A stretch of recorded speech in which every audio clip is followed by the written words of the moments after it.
How we doing there, boys and girls? Manthieus here, and welcome back to another video. So I got a fun one to talk about today, and it's kind of set the world on fire a little bit. But we are talking about Classic, something that if you're a regular viewer here, you don't hear me talk about all that much, as I'm a predominantly retail player, but I have dabbled with Classic a little bit previously, and this has some interesting synergy with the retail version of the game, so I wanted to spend a few minutes talking about it today. Now, I want to be clear. You can already see it over here. We're talking about the classic WoW token.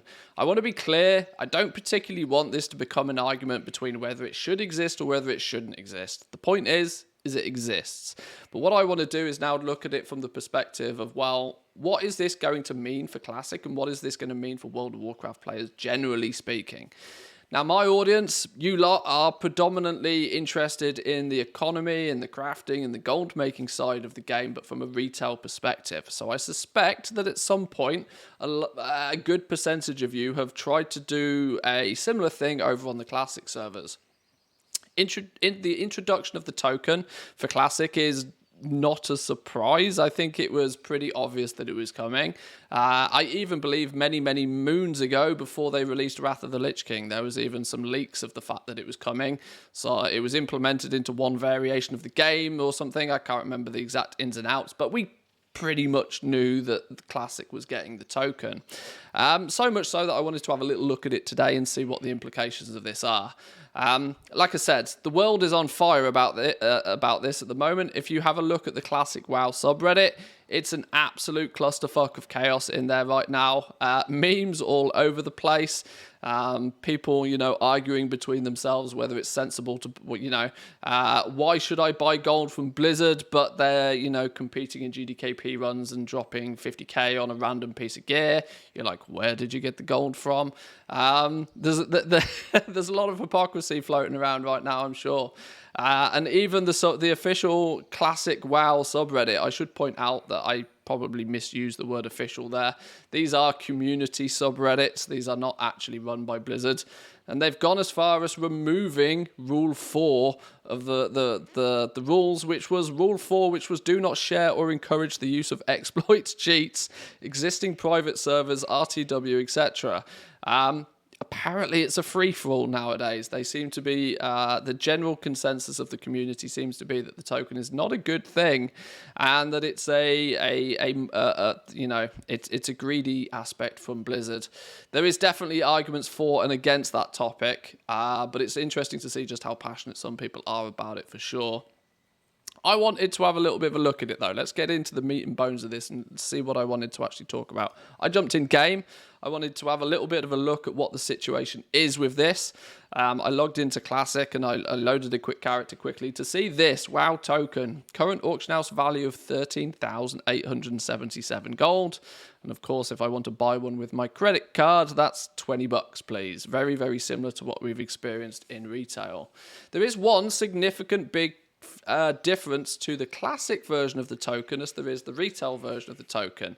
You may know, if you've played with the tokens in the retail version of the game, if you take some of your gold and you trade one for a token off the auction house, you can then convert that token into either 30 days of game time or a small amount of Blizzard balance. The Blizzard balance is usually less than what it actually costs you to buy it. For those who play on the European servers, for example, if your currency is euros, you're looking to pay 20 euros off your credit card to buy a token, but I think you get 13 euros of Blizzard balance if you purchase one with gold. So there's a Blizzard tax on that one for sure. In Classic, though, you only have one option. If you spend your gold, the only thing you can do with it is grab yourself 30 days of game time. There's no ability to convert this into Blizzard balance. Quite a significant change, and I think that is, dare I give Blizzard any credit without trying to incite too many downvotes on the video. It is a sensible thing that they've restricted the ability to turn the Classic one into Blizzard balance. Otherwise, you get this weird shift of both economies have this link between the two, and you could be farming gold in Classic to then convert it to Blizzard balance to buy tokens for retail, and vice versa. Having that as a two-way street is problematic. For both games, it's sensible that you have to cut the chain in one direction at least.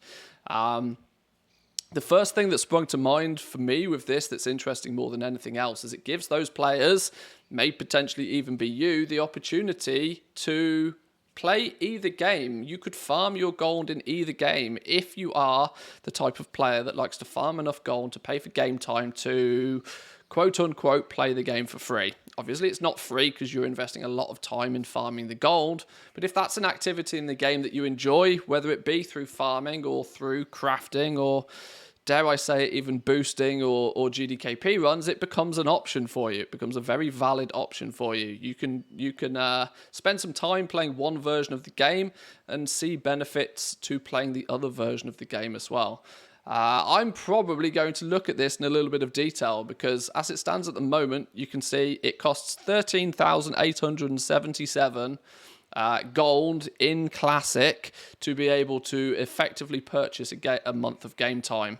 Now in the EU, on the retail version of the game, that is a value of frequently over 300, sometimes even over 350,000 gold. And you've got to ask yourself the question, which value is easier to acquire? If it takes you 4 or 5 hours of farming in Classic to achieve that, or it takes you 10 hours of farming in retail, it makes logical sense to go play Classic for a few hours, get your game time that way, because of course your game time is shared. It's an interesting synergy that's now available. My perspective though on this is that it could, in the long run, be a benefit. We've had 8+ years of experience with the token in the retail version of the game. And it's pretty clear to see that now that it's well established into the way that the game works, that it has its place and it actually does a really strong thing for the economy in the game. It allows players from all areas to at least have a chance to acquire a good quantity of gold if they've got some spare real cash. If you have a bunch of gold in game, you can realize some game time. You can even then, in the retail version at least, I for one paid for Diablo 4 with my gold made in retail WoW, which was a nice little luxury to have.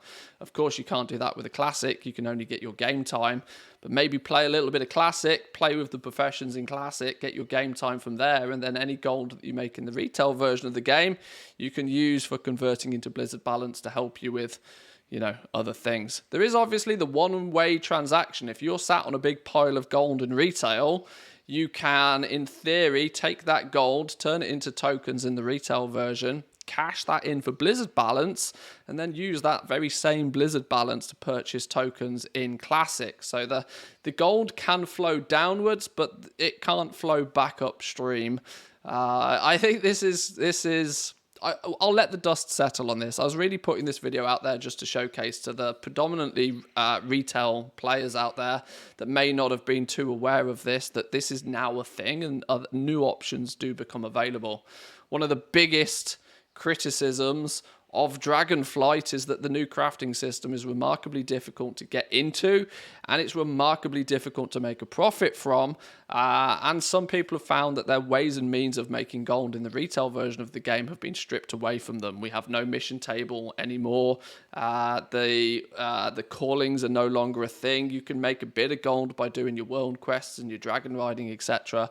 But most people have to very heavily rely on gathering in the retail version if they're trying to make their gold, unless they start getting really deep into the crafting.